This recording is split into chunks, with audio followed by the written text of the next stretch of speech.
Chapter 4: The Return of the Dark Knight. Overnight, Alfred transported the Batmobile with a truck to the building's underground parking lot in Gotham Plaza. Bruce had offered to help, but Alfred insisted that he needed to sleep, to be at full strength. Instead, he had gotten up much earlier than usual, before dawn. It had been 10 years since he had worn the Batsuit, and just like Alfred, he had been convinced for years now that he would never wear it again. He had known all along that Gotham City would always spawn new dark creatures that would require the presence of the Dark Knight, but he had been equally sure that for any of these eventualities, justice would find a way to deal with them. But of all the possible dark creatures he had imagined, he had never thought of someone dressing precisely as Batman to instill fear. Someone, with obvious knowledge to do this in a very disastrous way. Someone willing to dismantle the reputation and the legacy of Batman.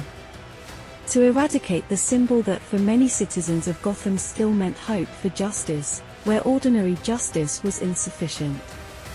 Or where it failed altogether. Bruce stood at least a full hour in front of the Batsuit, illuminated inside of a showcase in the Batcave, as all these thoughts crowded his mind. How many times had he found himself in that exact place, in that situation, hastily donning the Batsuit to hurry to an emergency? And now, 10 years after the last time, time seemed to stretch in slow motion. When he finally, after long hesitation, opened the window, he simply thought it would be a one-time exception.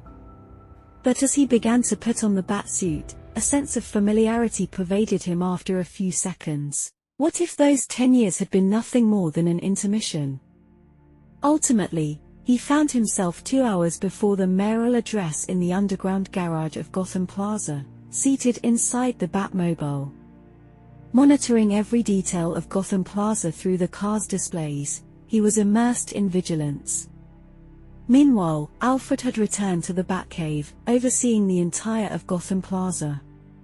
They were obviously connected with each other, and after a long silence, Alfred asked him, "Master Bruce, how does it feel to be back in action?"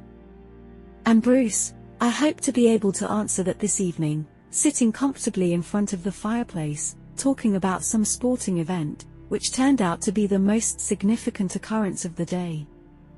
Following another moment of silence, Bruce inquired, "What specifically should we be on the lookout for?" Alfred responded, "Someone disguised as Batman, mingling in the crowd. Although I doubt that will be the exact scenario." "I share that doubt, Alfred. How many people are expected? 10,000? 20,000? 50,000? After a brief pause, Alfred injected a light tone to alleviate some tension, saying, "Let's begin counting now while there are still a few." Both were well aware that no one dressed as Batman would casually navigate through the crowd. There was another element demanding their attention. However, whatever it was, it consistently remained at least one step ahead of them. They observed an escalation in police deployments, identified snipers strategically positioned on various rooftops, and noted numerous undercover officers. Additional officers with dogs were present to detect potential threats in trash cans. Bruce and Alfred continuously exchanged observations about their surroundings. Certainly, no one would approach in a Batman costume. Bruce began to question his own presence there, stating at one point, "I believe there's more law enforcement than members of the public in the square."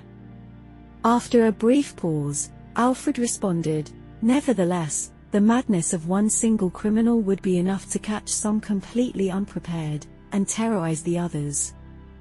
Bruce knew all too well that Alfred was right. Finally the new mayor arrived, cheered by the crowd.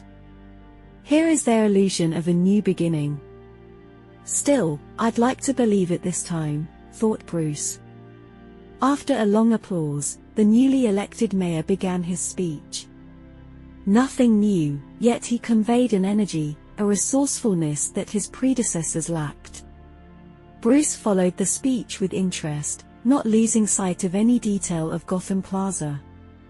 But what could he have discerned from the underground garage that could have eluded the notice of all the agents in the plaza?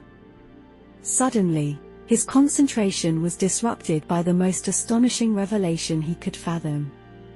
Alfred directed his attention to the earpiece, his voice maintaining its customary calmness but revealing an underlying disquiet. "Master Bruce, I've just spotted someone attired as Batman. To be precise, he is inside the Batmobile, the imitation we saw in the image." Bruce was jolted. How had he overlooked this? Frantically scanning the monitors, he questioned, "Where, Alfred? Where?" Alfred responded, "It's approaching Wayne Manor. It's nearly here." Bruce did not understand what was happening. What sense could this make? He was very worried, but for Alfred. Whoever this man was, he knew the real identity of Batman. What now? What if this was just one more deception, to divert his attention from what was happening in Gotham Plaza? Or what was shortly to happen? "Alfred, stay in the Batcave," Bruce instructed. Alfred, attempting to maintain a facade of calmness to avoid distracting Bruce, responded, "Master Bruce, if he has ventured this far, and dressed as Batman no less, the Batcave will likely be his first destination." After a moment of silence, he recognized that Bruce needed to remain in his position at all costs. Alfred sought to offer reassurance, saying, "Master Bruce, we are dealing with someone possessing a crude imitation of the Batmobile and an adopted identity, of which he has so far been unable to make any sensible use. Despite his awareness of Batman's true identity, I am confident that I know Wayne Manor much better than he does. Don't worry, I'll be fine. Batman serves where he is now." Bruce requested, "Keep me informed about everything that happens." Alfred obliged, providing real-time updates. He halted in front of the door. "No developments yet." Alfred paused the narration, as there was still no activity. It seemed as though the individual inside the fake Batmobile was waiting for any reaction coming from Wayne Manor, which was not forthcoming. After a couple of seemingly endless minutes, Alfred resumed the narrative. "He just exited the car. I can confirm it's a very basic imitation. I dare to call it naive. He's dressed as Batman, but the suit has absolutely no resemblance with the original. He's not particularly tall, and his stature is far from imposing." Bruce interrupted him, "Is he armed? Does he have any weapon with him?" "And Alfred, none whatsoever. He carries nothing with him." "But you keep your eyes fixed on Gotham Plaza. He is approaching the main entrance. I assume I should hear the doorbell ring at any moment. To be honest, I wouldn't know what to do in that case." Neither did Bruce, and they stood waiting. The doorbell did not ring, nor did anything else happen. After perhaps 30 seconds, Alfred reported back to Bruce as he walked back to the fake Batmobile, and left, vanishing. "That's it?" asked Bruce. "Thankfully, yes," Alfred replied. The new mayor's speech ended. To Bruce it had appeared shorter than expected, but his impression was probably conditioned by the events reported by Alfred. The mayor was escorted away under the applause of the people. He had succeeded in his intention to instill hope and optimism. In the months that followed, as events unfolded, the last echoes of this speech would soon fade into the darkness of Gotham City.